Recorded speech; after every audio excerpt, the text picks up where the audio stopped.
Hey, good afternoon to you, Parkview Baptist Church. It is Monday and it is Thanksgiving week, and I know all of us are in somewhat of disbelief that the year has gotten to this point already, but hey, it is a magical time of year, time for holidays, celebrations around Thanksgiving, around Christmas, and I hope you have some wonderful plans this week, even with your family and with your friends, and as the Christmas season is upon us as well, that it will indeed be a magical time for you and your family and your friends and all the plans that you have. Settle in with me for just a moment, if you will, because I have several announcements for you. These are not going to be in necessarily any particular order, but I would like to just communicate once again and tell you some things that I think are very important, and just to highlight some thoughts for you as we move into a very short week with a holiday. And then right after the holiday of Thursday, Thanksgiving, we're in the Christmas season. So anyway, number one, maybe this is the most important one, but after that, not really in order. Our prayer meeting of this week is tomorrow night. It will be Tuesday, not Wednesday. We know that many of you will probably have some plans for the weekend, including Thursday and whatnot, and we want to give you a jump start on that if possible.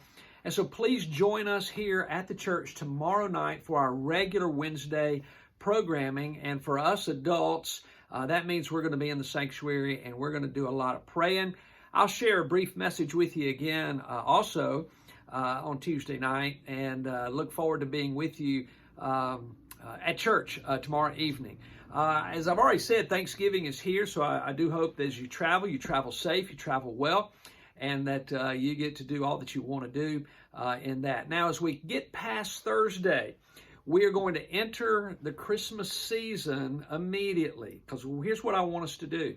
I'm going to share with you 4 messages beginning this coming Sunday along the calendar of Advent, okay?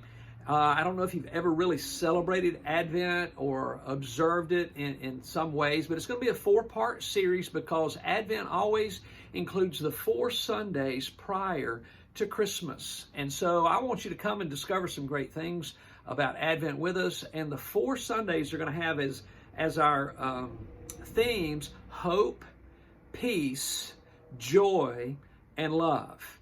Hope, peace, joy, and love. And as we speak right now, I know there are many in the sanctuary down below me as I'm up here in my office right now, preparing the sanctuary, decorating it, getting it ready.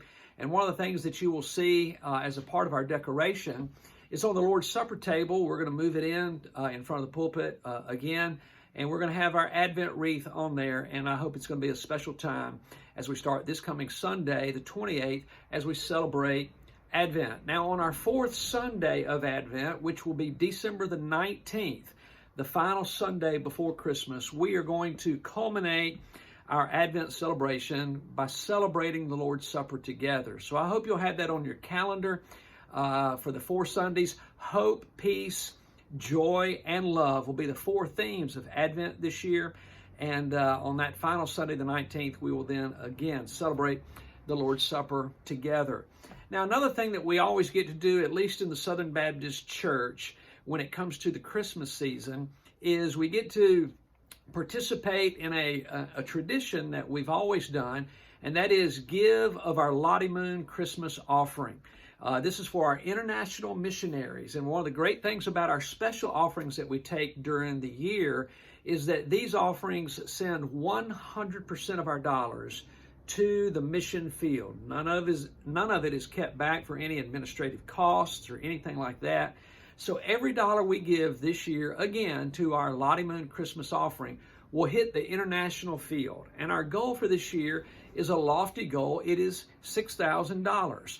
And I look forward to us achieving that, meeting our goals, exceeding those goals. It just, again, as we talked about this past Sunday with Operation Christmas Child, it just feels great to see a goal that has been met and even exceeded. So I look forward to celebrating your generosity, as you are always generous in so many different ways.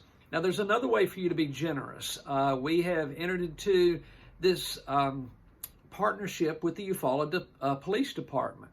And we are in the middle of a toy drive that the police department is going to oversee, and distribute all kinds of toys, fun things at Christmas time to children who otherwise would not have any. And so I encourage you to continue to bring toys. We have until December 12th on that. And so that is the final day. If we don't have them by the 12th, they will come pick them up, and we will miss our opportunity. So you have 2 weeks to do that, or 3 weeks, whatever that is. I think it's, 12 plus whatever today is, almost 3 weeks.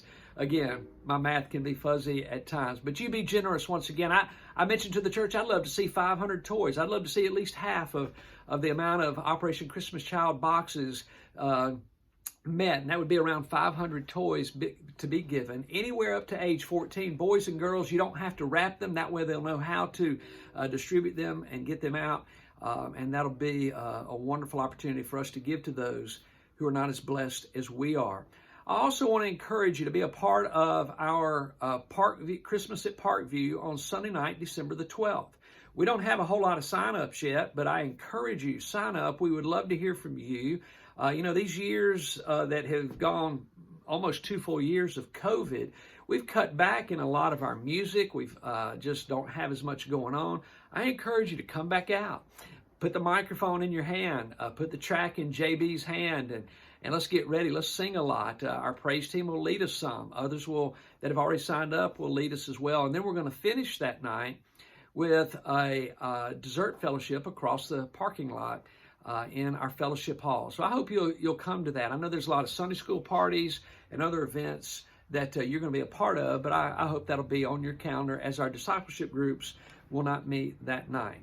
Now, one other thing there in the middle of all of this that you might want to be aware of, just in case, is that we are currently scheduled to have our parking lot, our main parking lot out there between our 2 buildings, resurfaced, repaved, and that is scheduled right now for Monday, December the 6th, and that week.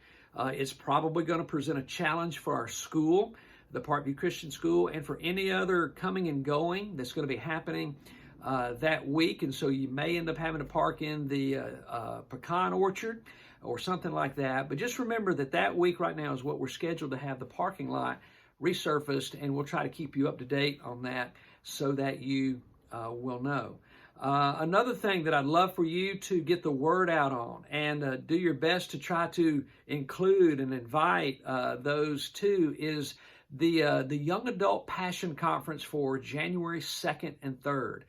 It is time to get our registrations in.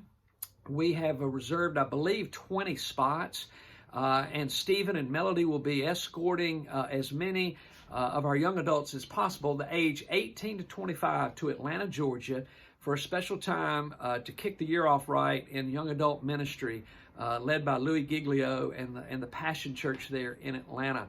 I strongly encourage you to get your young adult children, friends, grandchildren, whomever they may be, signed up for this. It'll be a wonderful time together.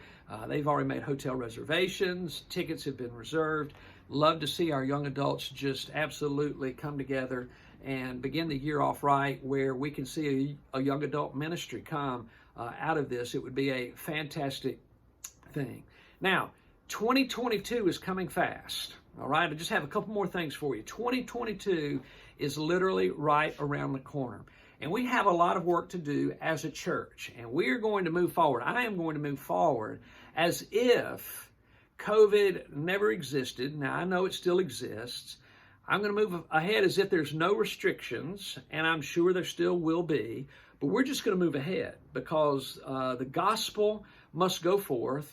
I'll get to yesterday's message here in just a moment and just kind of recap something with you for a second there. But in 2022, our discipleship efforts are going to go up. We have barely scratched the surface. We have barely gotten started with discipleship groups in our homes. We are going to up the ante, not in for all of our discipleship leaders, but in other ways.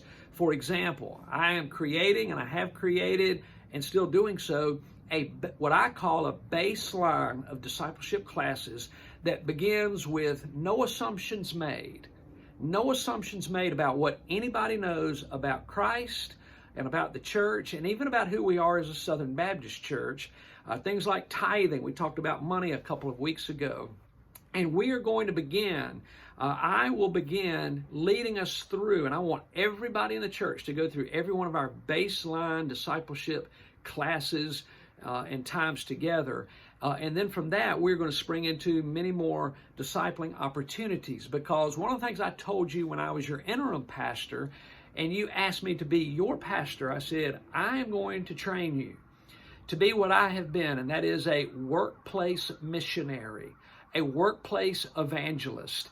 And we're going to go out into our communities in ways that maybe we've never done before, but in ways that I believe you will feel equipped and empowered to do so as we begin to move through more discipling opportunities as a church. Now, the other thing that we're going to up the ante on as well is this thing called prayer. Now, you remember I said prayer and discipleship, the two tracks that we are going to go on. Our prayer is going to move us out into the community as well. I'm looking forward to beginning to re-engage the community outside of these walls and inside of their streets and communities with prayer walking and prayer engagement with our entire community. More will come about that for you later, but I want you to know that we are going to be moving out as much as possible and going, as we said Sunday, to get people to sit at our table with us. Now, let me kind of recap on yesterday for just a moment, because I'm getting a lot of texts, even phone calls, and just a lot of response. What a day yesterday was. The Lord brought us 5 new people to our church officially to join the work. And I believe that God has done it on purpose, for His purposes, to help us accomplish what God wants us to do here in the great city of Eufaula and all the surrounding areas of Barber County and across that lake into Georgetown and Georgia. Jerry, David, Cindy, Mark, and Jenny, they all came forward yesterday, and what a joy it was to have them come and be a part officially of Parkview Baptist Church, as they've been visiting and been a part already. And again, I'm convinced that God brings us the people that we need to have in order to accomplish the work that He has for us. I even had a church member today text me, said it was so exciting then they wanted to rejoin the church again themselves. And it was indeed a wonderful time together. And so I'm just thankful for how the Lord's hand has moved in this kind of time frame as a church, and in a time of COVID and staff transition when staff is left, and with Stephen coming and whomever else we're going to see come in the future in that regard. I'm just amazed at how the hand of God is moving, and it even supersedes any leadership that has come from myself or our deacons or anyone else. The hand of God has just demonstrated Himself in a great and powerful way. So I hope you're excited. I know many of you are. Getting the messages I have today and me being able to share back with you, it has been a wonderful time to be a part of Parkview Baptist Church. So anyway, there's a long list of announcements for you. I'm quite positive I may have missed something, and if I have, I am sorry about that, and we'll try to do better and make up for it at a later time. You're going to see some things coming very, very soon, and how we're going to add to and change up how we take up our offering and the options that are there for you physically here at church.